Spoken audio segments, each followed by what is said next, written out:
And here we are. We are completely live, just jumping straight into it because guess what? I forgot to bring my laptop home. So I am driving this on the phone tonight. Welcome to this impromptu, rather odd edition of the LCS Guys, like we have a normal one ever. There's always something happening and going on. So for those of us, those of you who haven't joined the LCS Guys before, this was created back during the COVID year. When we were just trying to see how retailers were handling the the lockdown, the half lockdown, the no lockdown, the no new comics, and we've just kind of kept it going. Brian from Blast Beat in Austin, Texas, is with us. He does the eBay selling. Michael Tierney is from Little Rock, Arkansas. Had 2 stores that ended up closing down, kind of sort of due to COVID, but sort of just created the right opportunity to move into the mail order business. And our guest tonight is Randy Zimmerman from Arrow Comics, version 4, as we're calling it now. Yeah.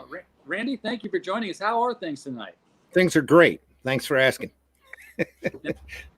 I bumped into Randy because he was doing a crowdfunding of and a I heard book with like, what is it now? Like 3,000 pages in it, Randy? It's getting bigger all the time. No, actually, right now it's still at 120. Another 6 backers that come on, it bumps out to 130 pages. So.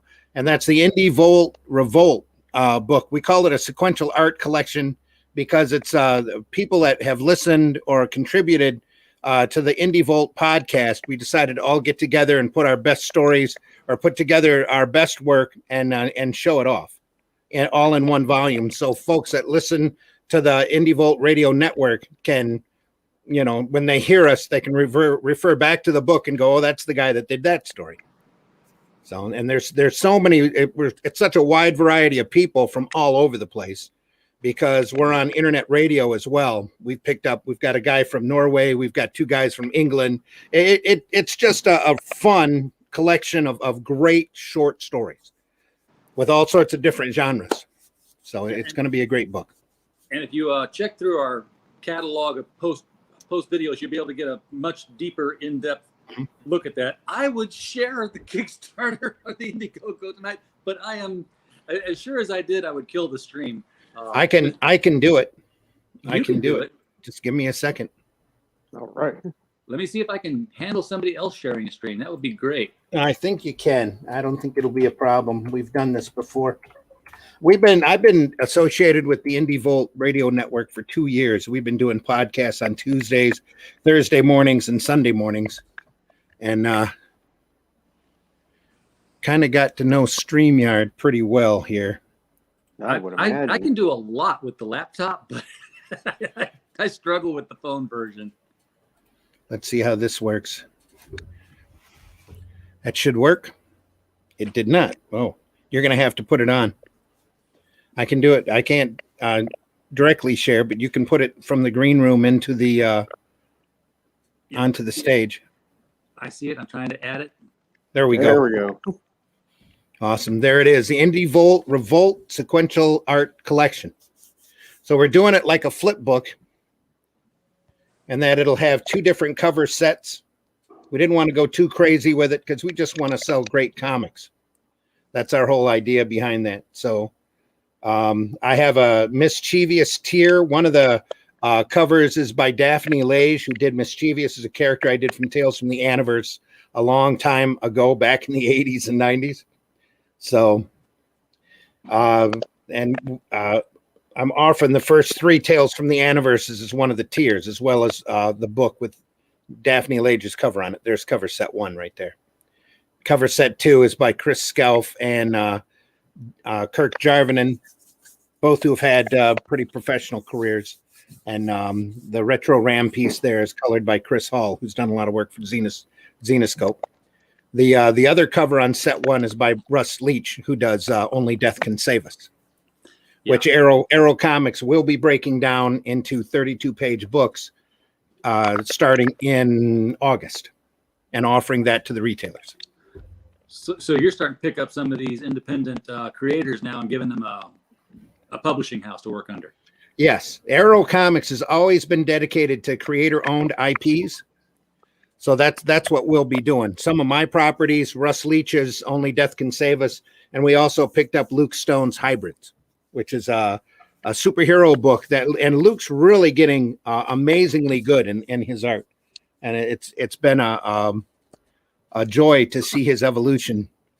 So we'll be offering reprints of starting from issue 1. He's going back through and remastering, and then his latest one is issue 7 that he is currently offering, I think, crowdfunding right now, but we will be offering that also through the direct market as well.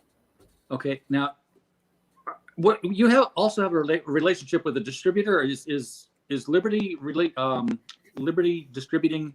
Yeah, Liberty is owned by Varian Grant, who also owns the Indie Volt network.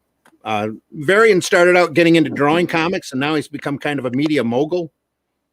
He started internet or Indie Volt Radio, and he's got indievolt.com, which is a news site that's really dedicated for the independents and alternatives. And then Liberty Distribution is a distribution company that's also dedicated to alternative and independent comics, but he'll distribute anybody. And he's gaining a retailer list now. He's really going to be ramped up at the second half of this year, where he's going to be offering books that he'll ship out directly. That it'll be a direct order from the retailer. When a retailer orders 5 copies of a book, 5 copies of that book will go in the mail the next day to that person. So you won't have that 3-month lag where the retailer has to worry about his budget. We were talking before the show actually kicked off about all the distribution changes. Mm-hmm. Michael, if there'd been what you're seeing today 2 years ago, if you'd have had all these different choices, do you think that you'd have still ended up closing down? Well, I mean, it might have helped because, Diamond, their olive branch division was just killing me. I was getting 15, 25% damages and shortages every week. And that was just destroying my customer base. And, I mean, they were just crippling me. I just kept begging them, let me go back over to Plattsburgh. Ironically, now I'm back to Plattsburgh, and those guys know how to pack a box. I mean, even though it's coming a lot farther than 3 hours away, now it's coming from the East Coast, and the shipping's cheaper because they'll pack, tight. I mean, Diamond over at Olive Branch, they'll take a single comic, a $4 cover price, toss it into a full-size box, load it up with packing, and ship it out where you pay like $10 to get that $4 book. I mean, they were just eating me alive. And, wow. They got to be eating Jeppy alive, too, because look at all the packing material costs that they're using. And, the shipping was just outrageous, and the damages and the shortages were just crippling. So, we needed to make a change a long time ago. It would have helped my business quite a bit. Austin Books and Comics here in town experienced the exact same thing you did. They had a lot of damages, and you're talking about those rectangle diamond boxes, right? They had a closet full of empty ones because of all the way Diamond ships their stuff. Yeah, They just I think it's a common tale. They were crippling the industry. They really were. And, but it wasn't Plattsburgh. Plattsburgh, they knew how to pack a box. They did fine. It was Olive Branch. Olive Branch was always the problem. And, and Olive Branch didn't like me talking about them. One time they basically sent me the version of a horse's head in the mail. They took a whole bunch of comics from the 70s, 80s, 90s, even modern, cut them all up into pieces, stuffed them into a diamond envelope. And the way I knew it came from Olive Branch is because with all that loose paper in there, it got damaged in packing. And so on there, it had the package had been torn open, retaped, and with a note on the top. So, sorry, this was damaged at the Olive Branch, Memphis post office. So I knew it came from them. And fortunately, I had a visit from my rep the next week. I goes, you want to explain this to me? And he's like, I can't explain that. Somebody must have got one of our envelopes and did it. That's a likely scenario. So, I mean, they did, Olive Branch, there was just something going on over there. Still something going on over there. It's just crazy. I mean, if I have shortages now or if people want to do reorders, I don't even want to do them because, one, they'll come in a box by itself and the shipping will kill me. And it'll probably be all beat up and, not even sellable when I get it. Well, are you even going to get? Are you going to continue getting shipments from Diamond now that Marvel has done the whole switch over to Penguin? Well, I mean, I'm going to take a look. I'm already signed up, signing up to be a Penguin account. It's a little bit of a drawn out process, and I'll take a look, see what the shipment rates are now. Penguin's offering free shipping, but I don't know what their discount is. And like I said, right now, Plattsburgh is taking good care of me. So I'll compare my options, and whichever one is better for me profitable wise, I want to do that. But I'll still probably keep on doing business with Diamond because there's a lot of publishers, and that's the only way you can get their work. Yeah. Now, the interesting thing to me was that I know that Penguin, distributing books and paying attention to street date on when items come out, because we've done book reviews and movie reviews here with criticalblast.com. The street date for books is Tuesday. So if Penguin starts distributing Marvel, are they going to come out with a new cover that says, hey, we do it on Tuesdays now too? No, they've already said they're going to stick with the Wednesday delivery date on sale date. So of course now when retailers get them, that's another thing because it's like you get your stuff from DC a little bit earlier. And I'll tell you another thing too that's really crazy. Diamond wants you to ship everything by UPS. UPS service to retailers is awful. And I was always complaining because you're supposed to get them on a Tuesday so you can have them out for sale on a Wednesday. Well, my UPS guys, they'd show up at the very end of the day, right before closing, giving you no time to prepare for the next day.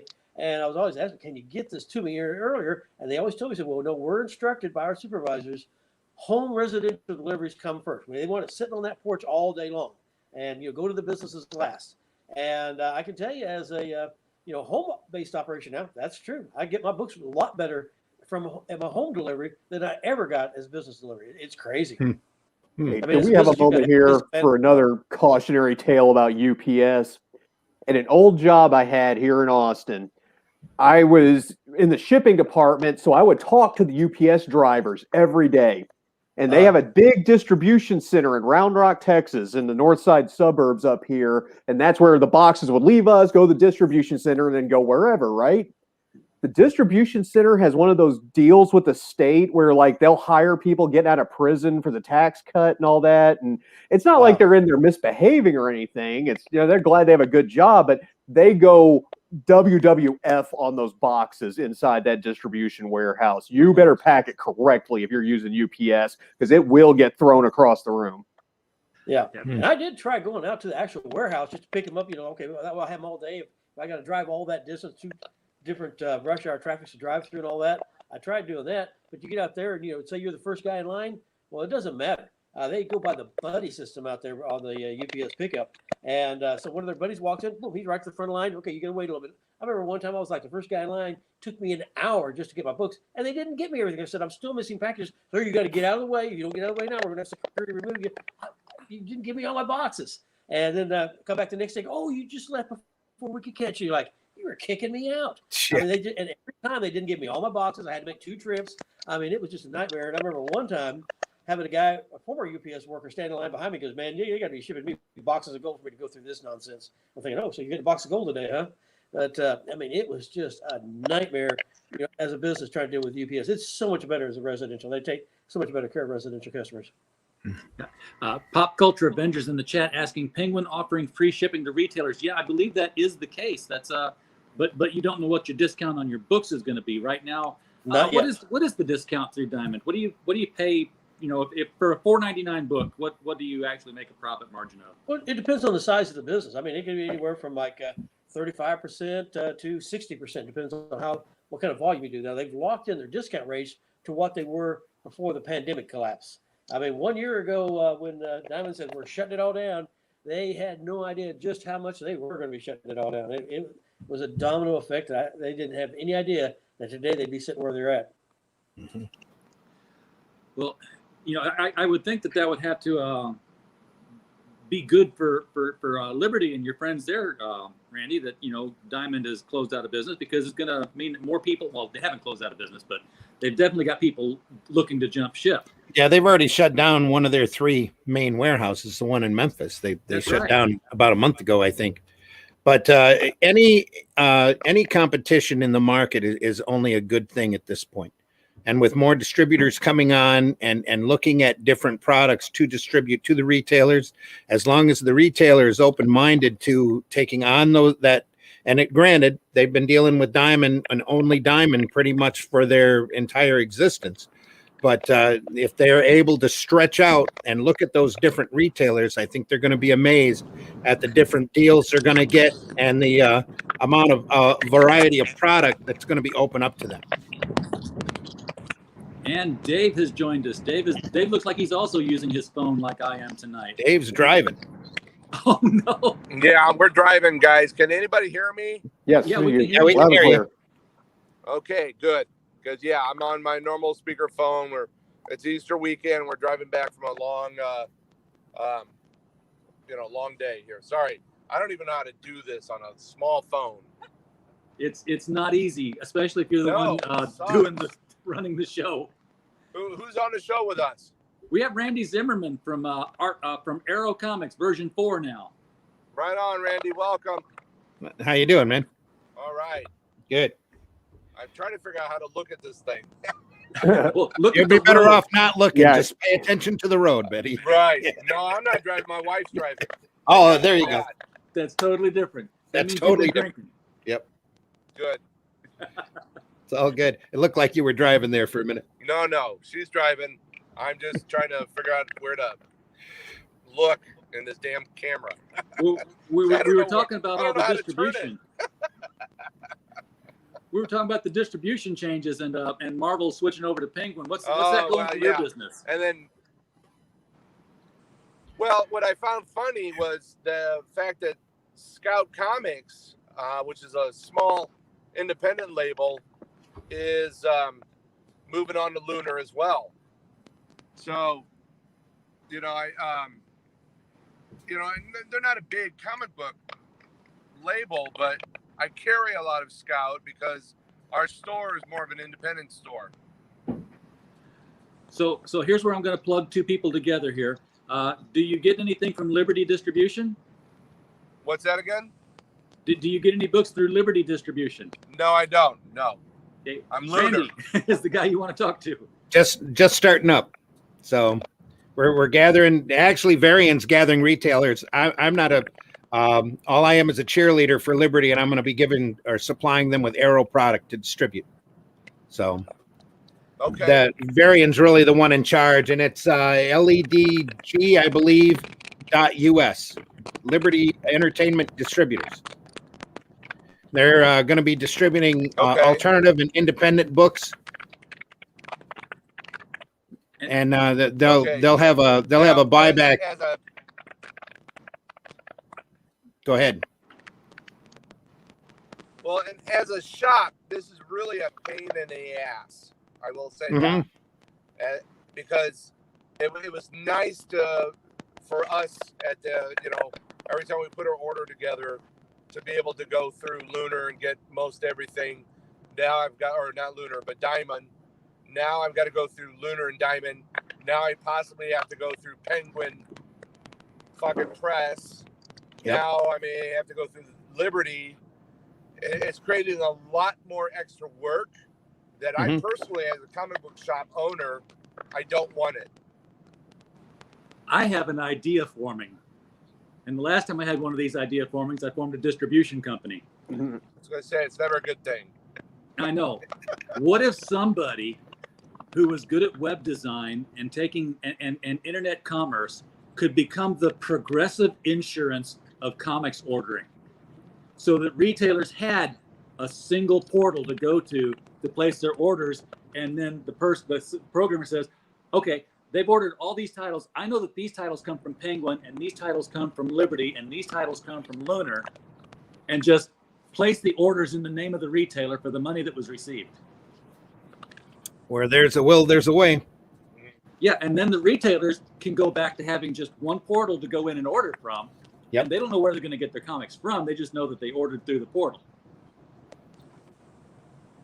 The one thing that immediately comes to mind for expenses is diesel, gas, fuel. That sounds like extra trips in an 18-wheeler. So someone who knows way more about this than me needs to do one of those cost-benefit analysis and see if it's worth it or not. Yeah, absolutely. And you know what? I didn't bring this up earlier, but I found this was people were discussing this.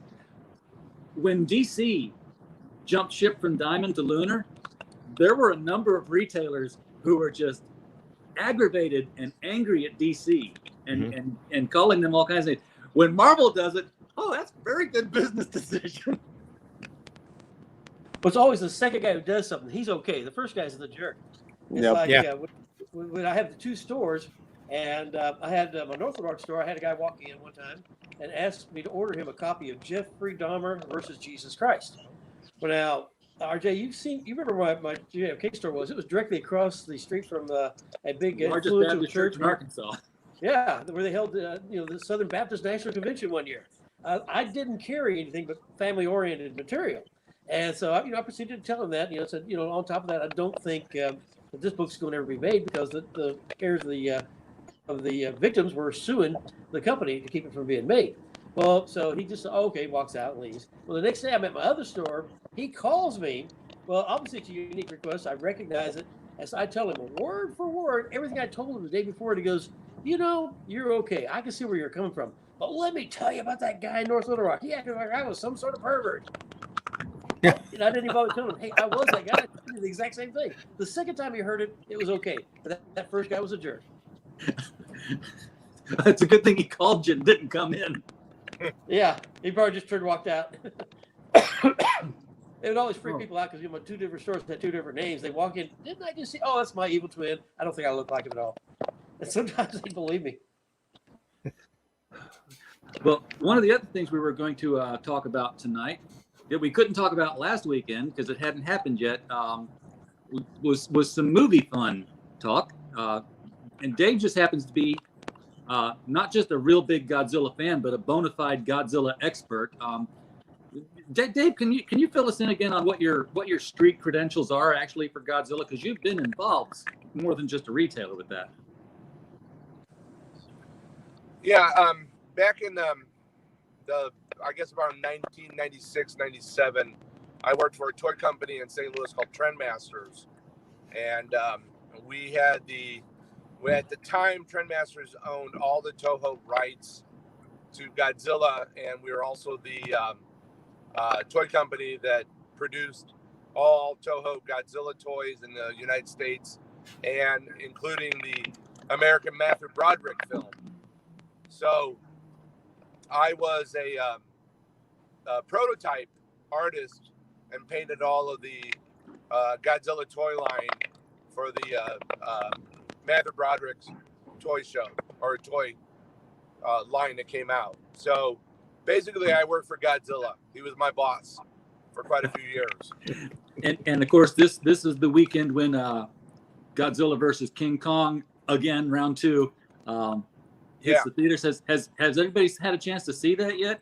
Here in the group? Not yet. I know a lot of people have. And is it on HBO Max or what platform outlet is Yes, it on? it is. It's on It's HBO Max. both. It's HBO Max and the movie theater. Yeah.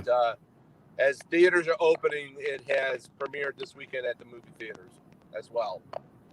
Oh, yeah, there's some bad news on that note here in Austin. The infamous Alamo Drafthouse chain is filed for bankruptcy. Yikes. Keep an eye on that one. That breaks my heart. That breaks my heart. Yep. Damn, I was just talking about this tonight, that when a place files for bankruptcy and or goes out of business, it is usually due to poor management, poor business management. And to hear that the Alamo, which by the way was going to be opening up a location here in St. That's sad. That's sad to hear. Now, as a business I don't know if owner, they're going out of filed, business as more as like changing ownership and management, but there's going to be some changes. But guys, as a business owner who's filed for bankruptcy, it's extremely hard. So one of my other businesses I had back in the day when I was a tattoo artist, I had to file for bankruptcy. It's hard to bounce back from that. The chances of you bouncing back from a bankruptcy with your company and reformatting it, the percentage is not great. So I hate to hear that, because Alamo Drafthouse is one of my favorite companies that was out there, because they worked exclusively with Mondo, who did some amazing artwork for many of the re-releases of posters and DVD releases. I hate to hear that stuff. Hate to hear it. I know the one on the look. There's 6 or 8 of them here in the city. The 6th Street one is closing forever. The Lakeway one is closing forever. The other ones are open for the moment. And again, we got to let this thing play out. Yeah. Now, I just got a bit of news on the Yeah, whole. I mean, like anything, you have to let it play out. Yeah, I just got a bit of news from an unusual source. Just about a half hour ago, I guess an hour ago now, at the gasoline station. Yeah, and have you ever seen those pumps where you pay for your gas and you put the thing in, and all of a sudden the TV screen on the gas pump Yes. lights up to talk to you for news bites? Yeah. Well, normally I ignore it because it's like a sports thing or something, but this time the news bite was that Warner Brothers has signed a deal to cancel doing all their HBO Max concurrent releases with their films. They signed a contract with, and I cannot remember the name of the company. It's Cine something or other, but they're not going to do these simultaneous releases anymore. It's going to go straight to the theaters from now. Well, yes and no. I mean, it's still so. Like you, RJ, I was at the gas station getting some gas this morning, and then I got some more just now coming home. That's how far I've been driving today. And the story is that HBO Max will finish out the year, which was the contract they had with Warner Brothers, but it will not be renewed. Yeah. And that was always up in the air anyway. It was that makes sense with something only for 2021. I got a date in my head, September 24th. That's the Many Saints in Newark, the Sopranos movie. So I think it's what you said. That is definitely coming on HBO Max this fall. Yeah. So, look, it's worked wonders for them. It's worked for everybody else. I mean, not only did I get to watch Zack Snyder's cut, which if none of you have watched it, is brilliant.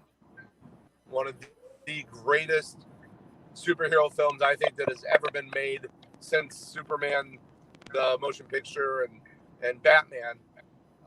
We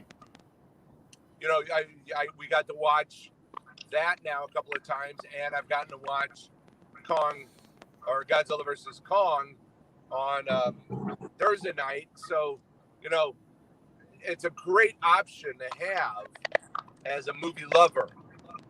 So, but yes, it was only a temporary fix to help out. And really, guys, let's face it. I went and saw Kong and Godzilla last night at the drive-in, which was packed on our neck of the woods. I mean, full to the brim. I've never seen that drive-in that packed in my life that I've been going to it. There's still people who are leery about going to the movie theater. So for the rest of this year, it's going to benefit the streaming services. So, it's going to benefit the HBO Max and the Netflixes and all of that. So, but now the drive-in you went to last night, by the way, they had but before people even got to see Godzilla versus Kong, they had a treat in the previews, didn't they? No, I wish they did, RJ. Now, here as a business owner, all right. So what RJ's talking about is that we had a commercial shot for our shop, Cosmic Comics, Games, and Collectibles, and it was supposed to premiere last night. Well, it did not, and I had to call the guy this morning, and he gave me a little bit of a runaround, and basically he could not get a hold of his guy who works on formatting his films and commercials, was out of town, is the excuse I got. So I'm not very happy right now. I'm quite upset about it because I paid for the whole season. This season started last night. Yeah, it was a huge start. That it may not happen until next weekend. Yeah. So, all of us who have done any kind of advertising, whether it's, you pushing your books or Michael, who, had his shop and still, does online. Any of us have owned a business knows what it takes to advertise and advertise to the right group of people. and it can get very, very frustrating. And as a business person, you get very angered by it when you work your ass off and it doesn't happen. So it will happen, but he and I are going to have to go back and forth on this to make it right, if you know what I mean. So I hear you. I hear you. Now, Michael, you'd always talked about advertising before. You talked about how the publisher should have been advertising books to get people interested in comics. Oh, yeah. And they kept pushing it back on the shop owners. Yeah, I mean, I was always asking Marvel and DC. I said, "Why don't you guys do any national advertising?" And they're like, "Hey, we're just like a $1 billion business. We're not big enough to do national advertising." But then when they wanted to do digital comics, all of a sudden they found the money to do that, national advertising, and they thought that when they did that every comic book store in America was going to fold like a chain of Tower Records when music went digital. But what happened was people said, "Wow, they make comics still," because when comics got mature, they got pulled out of all the grocery stores, all the 7-Elevens, all the Walmarts in the South, and then all of a sudden people saw ads say, "Hey, they still make these." Well, then they came out and saw it out in comic book stores. Our sales went up, so here they were trying to drive us out of business. And instead, the print sales went up, and they're like, "What is going on?" They just couldn't figure it out. It's like, you were doing national advertising. That's what it takes. But here they have all these movies, all this stuff coming out, video releases, and they're not advertising their comics. I mean, it's insane. Or if they do any advertising, it's always graphic novels because comic books are beneath them. But that's what they do. And it just never made any sense. I know advertising, especially when you know what programming your customers will want. Television was always the cheapest advertising for me because I knew, okay, every week this is what my customers will be watching, and I was laying there to wait. It's not like when you have to buy like radio where you're just scattershot to everybody who's listening to the radio, or the newspaper. Everybody reads the newspaper. Those things are so expensive and they're just a waste of money. But with really, nobody reads the newspaper. We've tried that form of advertising. Nobody's listening to the radio anymore. And, and it's like, everything's changed. It's like with when I ran my campaign to win an election, I spent no money. I just wrote my own website. And so I go down there to, you have to turn in your report of all the money you spent. So I'm going down to the city clerk's office. I'm turning this report with all these zeros, and they're looking at it kind of funny. I said, "Well, you ever seen one like that before?" And they said, "Once, maybe a long time ago." I said, "Well, how do you do?" They said, "Well, I don't think you did very well." Well, everybody thought I was going to get wiped out. I was going to lose like 80-20. Well, I ended up winning the election by 8%. And everybody's walking up to me like, "How did you win that election?" And I was like, "Well, it's been a paradigm shift. Used to, it's like if you were in the yellow pages, you had to be in the yellow pages or people didn't know you exist. Now, if you're in the yellow pages, you're just wasting your money." And so, it was the same way with the old way of advertising the election campaign.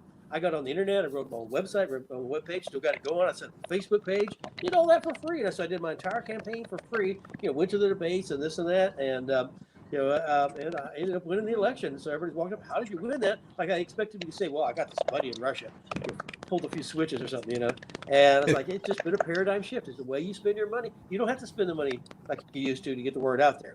And it's the same way with comic books. You can advertise, especially with Marvel and DC. They've got built-in generators with these movie deals going. It's insane that they're not working advertising for the product. But even at our level here, don't underestimate the Google targeted ads. Those things are dirt cheap and they work. What kind of ads? The Google targeted ads. I want males under 34 who live with their parents and eat cereal for breakfast. You get so specific of who you want to go after. Yeah, and then you only pay for it when it gets used. Everybody. Yeah, but the print advertising thing, this was a few years back in the music biz days. I got a quote from the Austin Chronicle, which is our local, like the alternative weekly with the concert listings in it. Yeah. $4,000 for a quarter page ad. Oh, wow. For a piece of crap no one reads anymore? I mean, yeah, it's shocking. Yeah. Wow. Yeah. Well, I had one television company one time. The only reason why we went with the drive-in guys is because of the fact, like I said, the drive-ins numbers will be crazy out in our neck of the woods. So I'm trying to get those people. You're breaking up, Dave. Or have never heard about us, because you got to remember, guys, I'm just over the bridge from St. Louis to Illinois. So how do I get those people from Missouri, St. Louis area over to me? this will be it because it's the only drive-in in the area. And if they're there, they'll go, oh my God, let's go check these guys out. So I really think it's going to be a really good bump for us because we've tried the newspaper. Nobody reads it anymore. No, like I said, nobody's doing radio anymore. Everybody's, I'm a classic example. I listen to Spotify and I pay a Spotify subscription. So I don't have to listen to ads anymore. The only time I'm on radio is if I'm listening to any kind of talk radio because I'm old enough that that's what I do is listen to talk radio. Yeah, me too. So, yeah. Well, Dave, you had some television exposure about a month or two ago when Yes.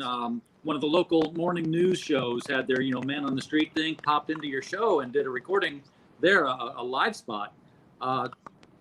With that being sort of a television ad, what kind of a bump did you see over the next couple of weeks from that? Oh my God! So that, and I think I've told Michael knows this story, and so do you, RJ. But so it was so funny. I had to be there like at 5:15 in the morning a.m. They shot the spot right before Christmas, so we had a local TV personality there from the news, who's very known to be the man on the street kind of thing. He came in with Santa Claus. And they did this spot at like 5:30 in the morning at my shop. I mean, dark out, everything. But they came in, they shot it. It was great. The phone didn't ring all day long. I just had a normal, typical, slow Friday. Fridays are never great days for me.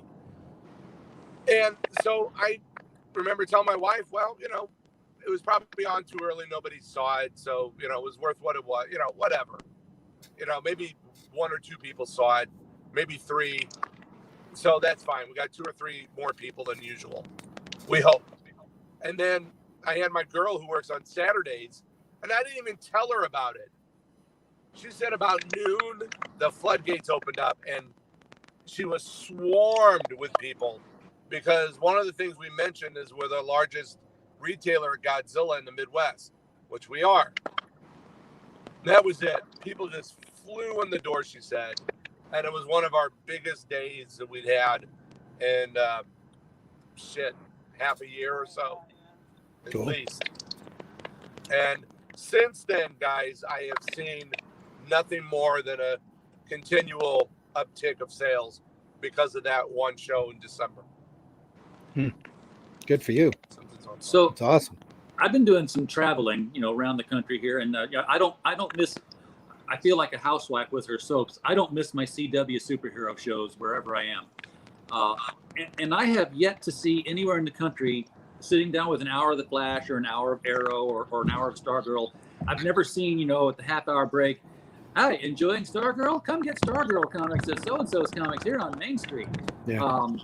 And if you're talking that, television advertising is cheap and targeted, why isn't anybody taking the obvious shot here? I mean, CW is syndicated, so you're not even going national. You're going with your local television station that's carrying the CW broadcast at that particular time slot. It can get expensive to do that, though. Even a local spot can cost you, upwards of, $5,000-$6,000 to advertise. Even You have to buy your early in a local new CW. show. That's the best way to do it. I also think those corporate media entities like that are living in the past. They still think they're top dog, and Dan Rather's about to walk through the door, and they need a calendar bad. Well, at the very least, if I were Marvel Comics, I would take out a national ad. They don't have an Out of the DC excuse. show. Disney doesn't do care. anything. Yeah, no, they made it clear they don't care. Yeah, they don't. Because they already, they're already top dog as it is. And Disney's also got that attitude where they don't have to do. Look, we're all as little guys. All we can do is continue to try to survive and help each other out. This is why RJ does what he's doing here. So, we're LCS guys, but we are voices of all the other LCS guys who are out there doing their thing as well. We're on our own. We are on our own, guys. So we have to just figure out the best way to make it work to drive business, to keep us all alive. Because the comic book stores outside of the independent guys, the majors don't give a shit. They're just like the car companies. You know, they don't care. So Marvel doesn't care, DC doesn't care. And we know that because if DC actually cared, Warner Brothers, they would reinstate the Snyder universe. But they don't care. They go, oh, we just did that to placate the fans. No, don't The placate toxic me. fandom. You got to remember Yeah. these movies aren't made for America anymore. They're made for China. So we're the afterthought. Yep. Yeah, But here's my exactly. buying tip. Anybody who wants to buy television advertising, what you do is you buy it when the show is new, before they have any ratings on it. That's when you get your good deals. Because I was buying like Supergirl for $20 a spot, and then they just jacked them up where now it's several thousand a spot. But when the show's new, that's when you're going to have this viewership, and you really get a big bang for your buck on those. But you got to get the programming before they get the ratings. So you did advertise during Supergirl. Oh yeah, initially, yeah. And What kind of a bump like did a you year see? contract so they don't raise the rate on you. Okay. Did you see any kind of an increase in sales there? Not really, not much at all. Hmm. Well, like there wasn't a Supergirl comic. You know, Wait, the movies and TV shows don't translate to sales. Although the companies still think that if I put out a Black Widow movie and the Black Widow comic comes out, it'll translate to sales. It doesn't. None of that does anything anymore. I don't know if it ever really did, but it probably did at one point. I remember when Superman, the movie came out, the sales for Superman itself skyrocketed, and so on. But not today. There's so much of this cinematic stuff thrown at us, from TV to animation to movies. It doesn't translate to comic book sales. At least not where I'm at. Now, it may be different for Yule or Michael or any of you guys, but my thought on that is very similar. That I'm doing like collectibles, out of print stuff as opposed to new copies and new issues coming out. And the thing about the movies don't translate into sales is the key issue, or the first appearance of the whoever's going to be in the movie. That used to be a big deal, and it's not anymore. It doesn't hit the values. And I think there's just too many movies coming out. There's a new one every weekend. Well, plus they're digging up their oddball characters. Yes, now. Very true. Well, let's talk about Silk. All right, everybody got Silk #1 that came out, and for all intents and purposes, that should have been a huge seller for Marvel, and it's only done so sales for me. But the first appearance of Silk and Spider-Man was it Spider-Man Origins? That rings a bell. I sold that twice now. Yeah, which came out early 2000. I sold that now twice for over $120 for just that one issue, because Silk is going to be in the next movie of Spider-Man. Yet the new comic is lackluster sales. So there you go. Now, ironically, I'm going to contradict what I just said 5 seconds ago, because here's my sales tip of the week, right? Spider-Man Unlimited #1, which is one of the Maximum Carnage issues, has the first appearance of Shriek. That one's starting to heat up because Shriek's going to be in the movie, the Venom Part 2, I believe. But I have noticed that one creeping up in the eBay sales. So that's Absolute Spider-Man #1? Spider-Man Unlimited #1. Spider-Man Unlimited. Okay. We have to check that one out. So all your older comics, that those will go up in value, but anything that's new, there's no value in it, is what I'm seeing. Yeah. Right. So those first 3 volumes of Arrow publications that you got hanging around there, Randy, hang on to those for a little bit longer. They're getting ready to skyrocket up here, I'm hearing. Oh yeah. As soon as we land that big movie deal. Yeah. Right. It's all about prospecting, isn't it, guys? So just like you're prospecting for gold, you're prospecting for comic book heroes and what's going to be the next hot thing for the brief, 5 seconds that it's going to be hot. I always tell this. It's like, if you're going to buy this, flip it when I tell you to flip it. Because if not, the value may or may not go down or go up. Yep. So that first appearance of Silk I got a guy who bought it from my store. He bought it for 120. He goes, Dave, I'm already seeing it going up. It's at 200. I said, hold for a little bit longer. Not much, but hold. And then when I tell you to flip it, and you'll probably double your damn money.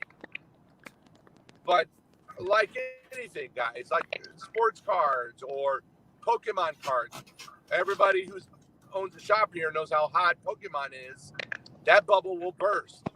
When that bubble bursts, already coming if down. you didn't flip your cards, they're not going to be worth toilet paper.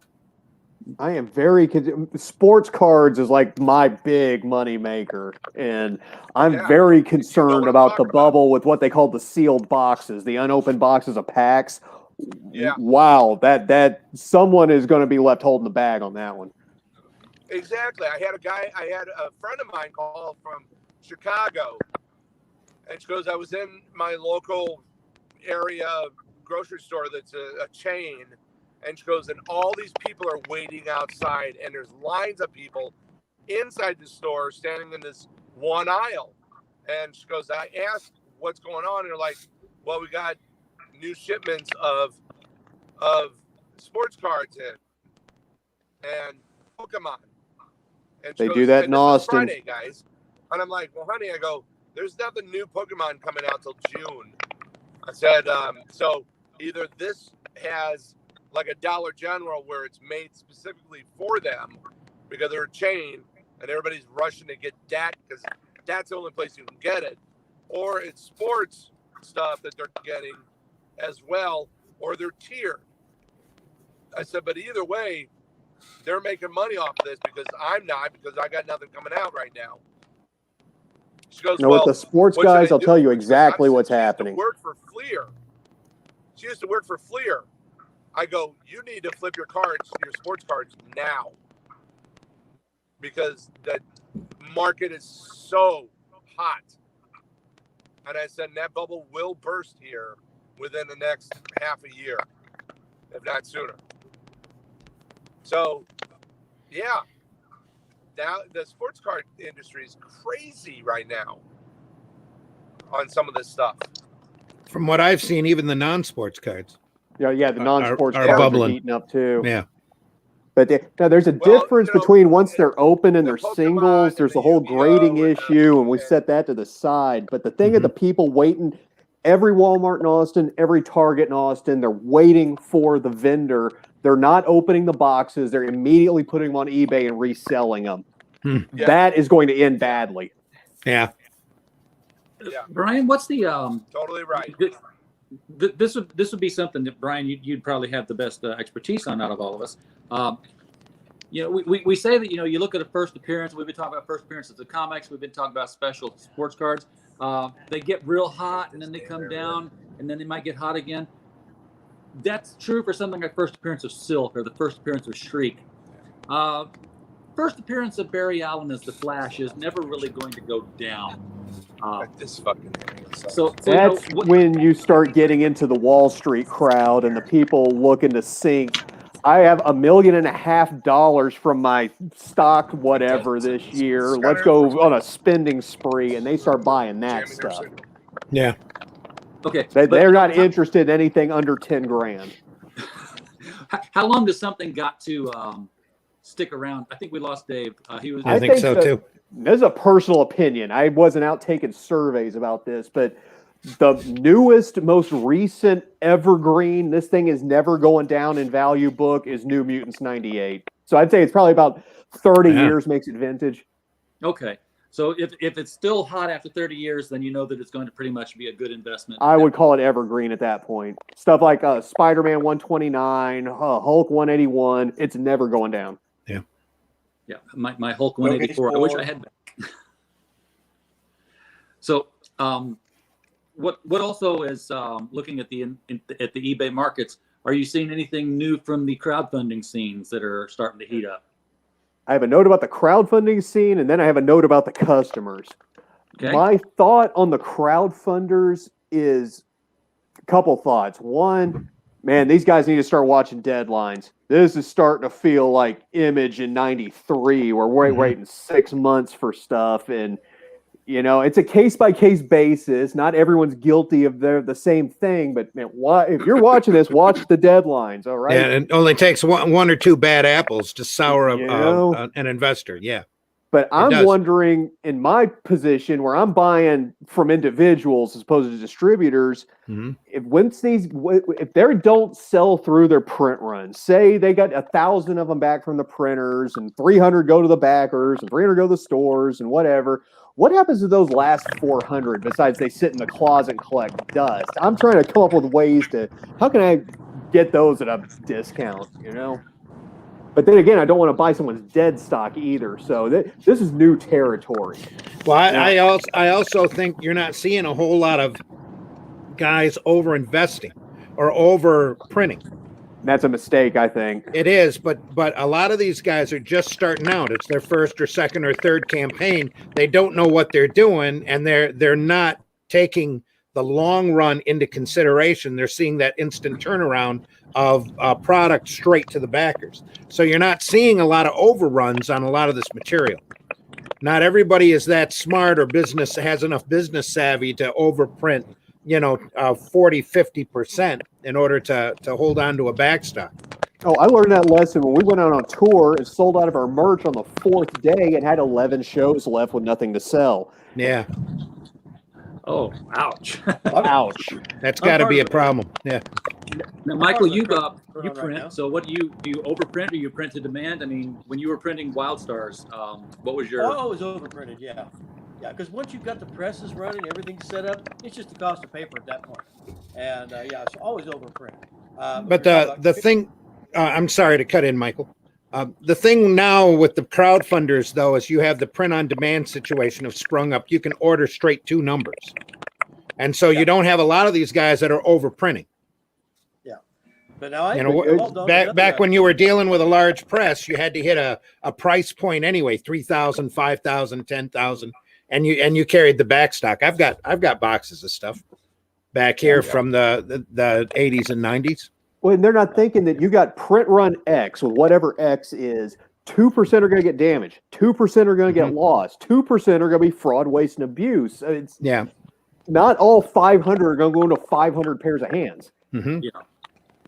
Now I'm involved on a new Kickstarter project right now that's really doing a lot better than what we thought it was going to be. RJ got a promotional copy we've got just for review purposes. We came out with a paperback edition of I don't know if I can show this to you very well. Oh, it's sweet. Of this Kurosawa. Now, this is it in a review paperback. It's going to be in multiple editions, including hardcover. So this is what you'll be able to buy this one, magazine format, regular hardcover format. It's going to be in a lot of different formats. But what it is this is a lost classic from 1917 that was ran in All Story magazine and was never ever published in a book. It's written by Hawthorne. Not Nathaniel, but his son Julian, and it's science fiction, very early planetary romance science fiction that's just been lost to the genre, and so it's way ahead of its time, and people don't even know about it. I happen to have it in my library, and I do a page on my website where I show old pulp covers. And I was showing that one guy was going, "Hey, that's never been released again." And so I got with him, and then we paired up with Kurosawa to do the marketing, and we got on Kickstarter, and we said if we get to a certain level, which we're like $225 away last I looked, and we get to $10,000, then we're going to create a imprint where we'll keep on doing more of these because it's really gotten strong. Right now, this is a favorite on Kickstarter. You go to their homepage, and they'll be showing that project. So it's obviously doing very well. It's getting hits every day. So that's awesome. Going on right now called Cosmic Courtship, written by Julian Hawthorne, and we're going to be finding some other books from our library that if you don't have the original pulps from over 100 years ago, you don't get a chance to read them. You've heard of the Portrait of Dorian Gray. This is the library of Michael Tierney. He stays young with all these super old science fiction books that nobody's got a copy of anymore. Now he's going to reprint them all. Well, you'd be amazed how much stuff that was invented. I think people think, hey, this is a new idea that's coming out in books now. Like, no, they did that 100 years ago. This, they did that 100 years ago, and that. I mean, Yeah. most of our fiction is based on work that was coming out. Because back then, they were every week they were putting out more output than you get like in a whole year in science fiction now. I mean, they were having magazines where they were having several 100,000 words, and they were coming out on a weekly basis from multiple publishers. I mean, there was a ton of content coming out back then, and that's most of the content coming out nowadays. That's what fueled the paperback revolution in the 60s was pulp content. And nowadays with the public domain laws, where you have a moving date every year, they are opening up the real prime era of pulp fiction. Right. And this so is in the public domain. Yeah. Right. What we're doing though is we said we get to like $8,000, but we passed that pretty quick. And we said we're going to take a copy of this digital and let Gutenberg have it so everybody will be able to read it in the future. They won't have to buy it. But if you want to get a copy, you got to buy it now off the Kickstarter. Because who knows how long we'll keep it in print after this. Yeah. Yeah, I was an exciting project, and the reaction has been great. It was a cover by Fred W. Small, who also did some of the early Burroughs covers, and he also did all of the interiors for Burroughs stories, like the first Tarzan, all the Mars, all the way through the teens, the 19 teens. He was the only interior artist for all story on all Burroughs' work. That's awesome. All right. Michael reminded me of something. I got my investment alert of the week, part 2, before we leave here, before I forget about it. I got some of the new Donruss series. We don't need to share the screen. He says, I got mine already. You go get yours. Opening day was this week. Baseball season has started. So we got Christian Pache, Pache, however you say that, of the Braves, and Ryan Mountcastle of the Orioles. 2 very hot rookies who are going to have monster years this year. Get their rookie cards while you still can for pennies. And then flip them next year. Or flip them later this year when their team's going to the playoffs. Cool. All right. Picture they might be 6 cats. They won't be worth a dime. All right. Is there Randy, you want to put that Kickstarter up there for just or that Indiegogo up there again for just a little bit? Sure, I'd be more than happy to. Give me just a quick second here. Well, that was the wrong button. Here we go. Story of my life. That's what they're going to carve into my tombstone. That was the wrong button. There we go. Yeah. That's the Indie Volt Revolt Sequential Art Collection. We do have a retailer package available for that, where you'll get 6 books for $75. It's going to have a $19.99 price tag on it. So we do have a retailer pages, right? Pardon? It's 120, 130? 120 so far. We get another 6 backers on it. It'll be 130. I'm really hoping that we're going to end up right about 150 when it's all done. And hey, while we're on the subject, this doesn't have anything to do with the story or anything, but just does the flip book, does it flip left and right, or does it flip top to bottom? Just like the old Ace double novels. Okay. You're going to go in one side, and then you're going to realize everything's upside down, and you'll shut it and turn it over, and there's another front cover, and you'll go in again halfway. Yeah. At least 60 pages in both sides. So it'll always look like you're reading it frontwards from the front cover forward, right side up. Yes. That's very cool. Now, you do have a retailer tier. You do this, of course, because you worked from the retailer perspective before. Yes. Yep. I have asked crowdfunders before to join this particular show, and they've been reticent to do so because they're like, well, and these were professionals, not like, the new guys here. You're a new guy, Randy. I'm a new guy. Yeah. Only been around since the mid 80s. Yeah. I'm new. Station that took 30 years to happen. Yeah. Brand new. But they have the opinion that the retailers don't like the crowdfunding things because that the retailers think that the crowdfunding is undercutting their business. Well, but anybody who's been involved in retailing realizes what the supply lines here have to be supplied. It's just the way it has to be. You can't sustain a business out there unless you're drawing in new people, new crowds, getting new eyes on your product. That's why I want a retail tier. I'm just interested in moving the book. I don't want to, I'm not offering a metal book mark or big posters or anything like that. We have a print that's coming up at the 50th backer, but that's because the person offered the original off at the 50th point, and it really slowed down our campaign. I think everybody's waiting now for the 49th backer to spring up so that they can all try to be the 50th backer to get that original art. But the retailers are important out there. So the retailer package is 3 of each cover type, available for $75. And that's 3 of each cover. You've got how many different cover types? Just 2.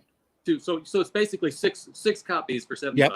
6 copies for $75. And it's almost a $20 retail, if I remember correctly. We have one cover type that's Russ Leach, who does Only Death Can Save Us, and we have a brand new story from him in the book. And the other side is Mischievous, that's by Daphne Lage, and she's got a mischievous story in the book. Then the other side the other set is Chris Skelf here, who's done a lot of work for Dark Horse when they had the Star Wars license, and he's done a lot of covers for G-Fan. And then a Retro Ram cover by Kirk Jarvin and Jason Moore and Chris Hall. Yeah, I'm surprised you don't have more backers than you have already, because this is just a giant book with a lot of good artists in it. Yeah, and it's all complete stories. It's just meant to be read. So, and once the campaign is done, then we're shutting everything down. We're going to print a little extra, but not a lot. And then once it's done, it's done. And then we're seriously considering going back through and starting a Indie Volt Revolt title that won't necessarily have all of the stories that are in this volume, but it'll be a regular 32-page book out there with a variety of stories in it in black and white for everybody to enjoy. Now, Dave, I know you carry a lot of independent and a handful of crowdfunded books, at least.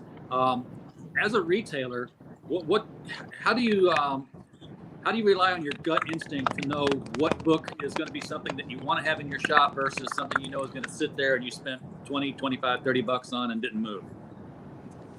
Well, and that, yeah, I mean, and it's exactly that, RJ. It's gut instinct. Usually it's what I go by, what I like as a comic book reader. I'm very much into horror and sci-fi, so I tend to lean toward that, and my customer base knows I've always got that kind of style there. Because when it comes to independence, let's face it, nobody knows what's coming out independently, because a lot of your diamonds and so on, Lunar doesn't do any independent, except for now they are going to do Scout. But so yeah, it's a matter of just giving it a shot and hoping it works. And sometimes it works, and other times it doesn't. I mean, that's just it. It's hard to gauge anything, like we just talked about earlier. You don't know.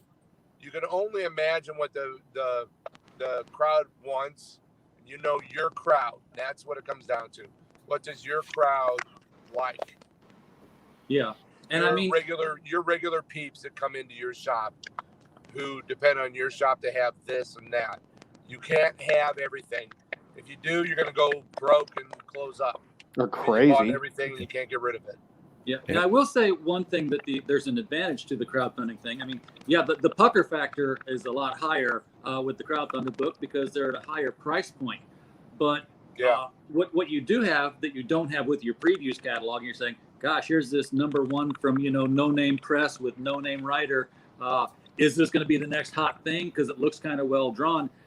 You're taking a real risk there. But with the crowdfunder, even though it's higher, you can look and say, oh my God, this thing's like 6,500% higher than what it was targeting, and everybody's picking up copies of this.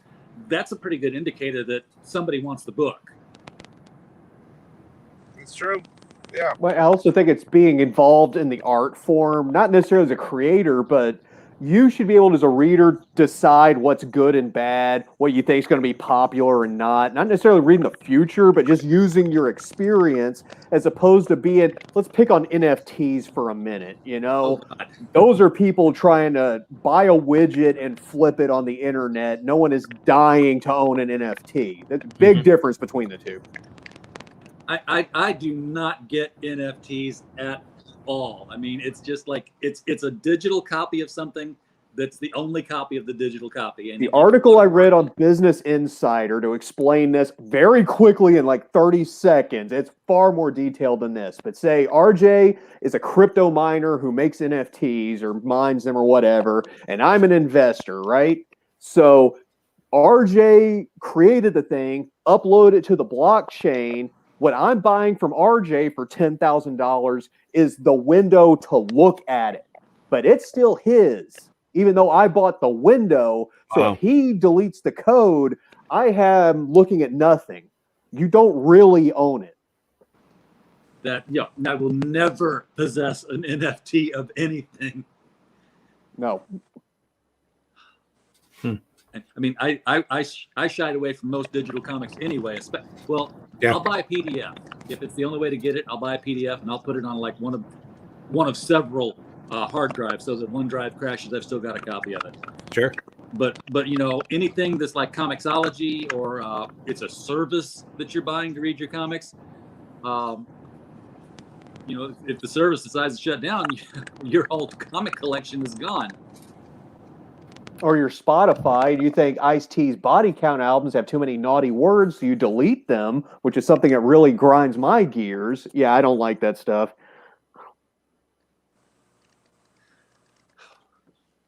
And we all went silent at the same time. Yeah, Well, or did things freeze up or no? Oh, you froze. Yeah. Yeah. My very favorite right now, you said Ice-T, and I'm an old OG myself. So, but right now, Baby Metal. If you guys have never heard Baby Metal, Yeah. I love Baby Metal. I don't know why. I think it's that whole manga Japanese metal thing. And They're definitely Rob a Zombie band likes that it, so doesn't I like look it. like what they sound like. What's That is definitely a case of don't judge a book by its cover. Exactly. I'm trying to turn my wife onto them, and I mean, I have just been immersed in Baby Metal. And I just read an article. Rob Zombie once again is coming to their defense, saying, don't count these guys out at all. And yeah, what a fun band.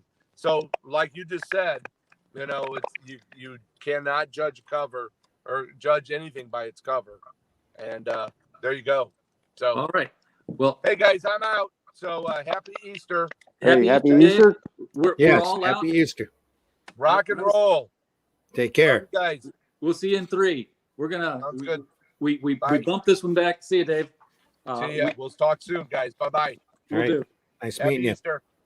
We You too, bumped Dave. this show back a week, so I think I might wait 3 weeks to get us back on the regular track here.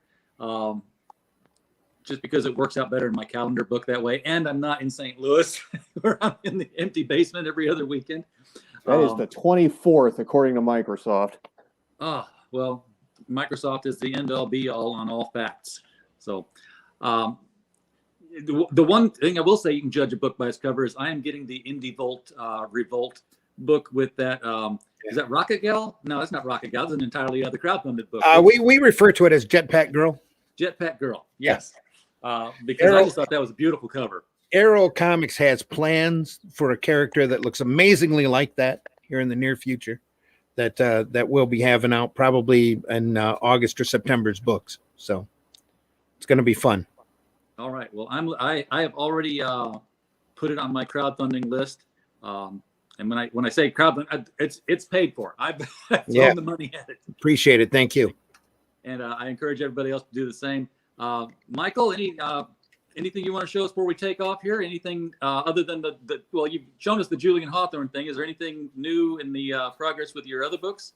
Well, my Wall Stars 5 is finally shipping. We wanted it to ship in March 15th, and Amazon delayed it. They're just now shipping them out. So these are the hardcover editions that you have to get from Lulu, but the paperback editions will look just about identical. This has got the first part of Wild Stars Book 5, The Atomic Paradigm.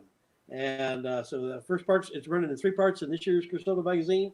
And so the first part is out now, and it ends on a cliffhanger. All right. Yes, it does. I was reading it this afternoon. So yes, it does. Oh, you got your copy? Good. Yeah, I've got my copy of Cristobal right over there on top of my boxes here. Good. They're finally starting to show, so I'm looking forward to getting some reviews. Yes. They did leave on a cliffhanger, didn't it? Yes, it did. Yes, it did. Well, All right. well, when you get to the very end of part 3, you'll realize real quick why I said Wildstar 6 is already written and already out, so, or already Okay. to the editor. I couldn't find out who drew those images in there. Those are some gorgeous Oh, that illustrations. was by Dark Philly. She did them for me and some other magazines, and I've already seen her illustrations for part 2. She's doing a great job. I would like to buy the original for that Red Queen picture she did. That was a great shot. You know, I think that it is for sale. You might get with the publisher, and you know, I think they were offering it when they were going to try to do a Kickstarter based on having an exclusive for this cover here by Zimmerman. But then the power went out in South America where he was working, and he didn't get the art turned in until the very last week of the Kickstarter. Well, kind of killed the whole plan there. Yeah. So they just pulled it off. So we're just going to put them out for sale, just sell them unlimited. And but on that Kickstarter, they were offering that art for sale. So it is, I think maybe $200 or something like that. I'm not sure. Yeah, it is for sale. I'll check She into does a that. good job. All right, Brian, anything we didn't cover from the investment perspective that we should be looking at? Something I've noticed, this is not some national trend, it's just something I've noticed on my eBay store. A lot of oddball stuff has been selling, and what I've learned is the creator still matters. Like, I had an issue, something sold today. I got to pack it up tomorrow or Monday. Crimson Plague #1 from Image. And you're thinking, what in the hell is that? It was drawn by George Perez. And I know that's the only reason the person bought it is because of the George Perez art. And so a lot of things like that. So-and-so wrote this. So-and-so drew that. Don't underestimate that. Yep. Yeah, I've been there's a comic shop in near where I live, and it's not really a comic shop. It's like the back corner of the store has some comics in it. The rest of it's records and video games. The Louisiana style. Yeah, exactly. And it's not even, obviously they don't even carry the whole gamut of the DC and Marvel stuff that comes out, let alone the independents. But they've got a table of long white boxes there. And I've changed my Wednesday hashtag from NCBD to DCBD. It's Dollar Comic Book Day. And I'll go in there on Wednesday and I'll dig through that dollar bin. And I've been finding, people who I know now from, doing these shows here. So I'm picking up, oh, look, here's some Mike Baron Nexuses. I'm going to put them here. Here's some Mike S. Miller Ultraverse. Grab those out. Hey, my friend and yours, Ryan Wynn, I didn't know this till after I became friends with the guy. The Valiant relaunch from like 2012 to 2015, he inked a lot of those books. A lot of them. Yep, I'm digging out his stuff. Henry Vogel, who did Southern Nights, I'm finding more of his things in there too. So I'm like, I'm filling out my 1980s collection that I didn't fill out in 1980. But it's a lot of fun. Randy, where are things going with you after? And there's still so much great reading out there. Oh, I know. Just waiting to be found, and especially in the discount boxes. For me, Arrow Comics 4.0 starts up probably in August on a regular basis. Outside of the Revolt book here, we've been thinking about doing an Arrow sampler because there's so many projects that we've got rolling that we want to give a little bit more awareness to and have folks have a taste of. We might actually crowdfund an Arrow sampler later in the year, but first and most importantly is Revolt. That's 90% already in the can. I've got the print files waiting to go. Just when more people come on, I've got more artists and more stories lined up to put into the book. So I'm hoping as soon as that campaign shuts down, we'll be able to go and take it right to press and get that done and get it out to people, because we have so much other things coming up for the latter part of this year. You can find those over on Facebook. I've got a Facebook page, Arrow Comics 4.0. You can find me on Facebook as well, Randy Zimmerman. And on Twitter, I'm not over there very often, just long enough to talk to a few people and push a few things under Randy Zim. I'm over there on Twitter. But other than that, Arrow Comics 4.0 also has a YouTube channel. And I'm on the the Indie Volt Radio Network. And we run shows Tuesday night at 9 p.m., Thursday morning at 9 a.m. And then tomorrow morning, I'm going to be on, even though it's Easter Sunday, I'm still going to have an episode of Sunday Funnies coming up. And where we take a couple hours and we talk about the fun and funny books and try to keep it light, try to keep it whimsical. Sometimes the conversation goes in weird directions, but I have longtime creators and retailers in that on that show where we talk about the great stuff that comics are all about, and that's what we really want to promote on our That's on podcast. YouTube or the website? That's on the website. That's on YouTube. That's on Facebook over on the Indie Volt channel. So, and if you use the Indie Volt YouTube channel, do subscribe, do hit the bell for notifications. We throw, whenever Varian and I want to start talking, sometimes we'll throw a stream up and run it live every once in a while, once in a great while at the moment, because we're all busy doing crazy stuff. But there's a lot of stuff coming up towards the end of the year that I think we're really going to make a nice impression onto the market, and I can't wait for folks to see it. Cool. Can't wait to see it. You know, Easter's not one of the holidays that gets a lot of comic book attention. The only thing that comes to mind is old Treasure Chest edition where they did the crucifixion. Sure. Yeah. But you know, you always get your Christmas books. You always get your Halloween books. Easter, no, we really not touching that one. Well, I'm not sure if we'll be Easter themed, but we'll definitely be comic book themed and funny book themed is really the key for the Sunday Funnies. It's at 9 a.m. Eastern time on the Facebook, on YouTube, and on IndieVolt at indievolt.com. You can get to the radio through that. All right, everybody, check that out. You're going. The internet radio has been amazing because we've been hitting people all over the world. That's why we're doing the Revolt book. Yeah, I thought it was funny. You were telling me the story about how you were on internet radio. You were watching the number of listeners climb up, and you had to kill the show before you crossed the threshold that was going to cost you more money. Varian was freaking. Yeah. We hit 100,000. You get 100,000 viewers, and all of a sudden you have to pay for more bandwidth. So Varian was watching the number like we're at 90, 94, we're at 96. We're going to have to go. We're going to have to go. So, yeah, last Tuesday we got up into I think it was 86, 87,000. You're being killed by success, man. Yeah, well, it's a happy problem. Yeah, it's one of them good problems to have. Yeah.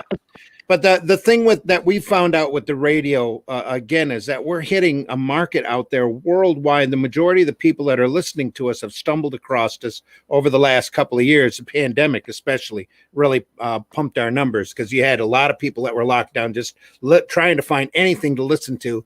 And good comic book conversation, which is what we tried to do, really attracts a lot of attention. We found a lot of creators like ourselves just, turn the radio on and listen while they're drawing in that. And I know that for a fact because my Facebook friends list has doubled within the last year. And it's all people from incredible artists from unusual places. And those are the ones that I know for sure aren't spam or out there trying to sell me something. I always check everybody's friends list. You sound like us, and RJ, correct me if I'm wrong, but we go out of our way to stay out of the reindeer games in the echo chamber. We are talking about something else. Yep. We just like talking good comics. We have people from all over on the channel. A lot of crowdfunding stuff done, but the Sunday Funnies show, for example, we concentrate on the fun, more whimsical side of comics, no matter where they're found. That we have a show on Monday night also that concentrates on webtoons and tapas, digital comics that come out. We just want to talk about great comics. That's our goal. And the show that you and I did a couple of weeks back, Randy, somebody commented in there, said, yeah, whenever I come across the comic book show and there's a white beard talking, I sit down and I listen. It's because us old guys, old gray-haired dudes all have the good stories. So. Yeah, and I was like shaving in the mirror tonight. I was like, wait, was he talking about me? It's gray hair right there, yeah. I like this phone now for whatever reason. The phone makes me look more brown. Lighting for the rest of my life. Lighting a camera, yeah. I'm gonna have to use this camera from now on. I've decided I love the iPhone driving the show. Well, guys, thank you all for coming on an Easter night weekend. Pleasure. Thanks for having me. We'll do it in 3. Randy, we might have you back on our show again sometime. One-on-one again next time you do your crowdfunder or when you get closer to wrapping up the Indie Volt. Whenever you want me. I'm like Dracula. I go wherever I'm invited. All right, man. You have a standing invitation here anytime you want to talk. Okay, fantastic. Michael, meeting you, Randy. Brian, thank Nice you both meeting for you. coming. Good luck on that book. That sounds amazing. That Yeah, good luck on yours. the too, yeah. Hawthorne book. Yeah, I'll be looking at that. So Folks in the chat, appreciate you showing up. We don't have a show without you. And as always, we just hope you had a blast.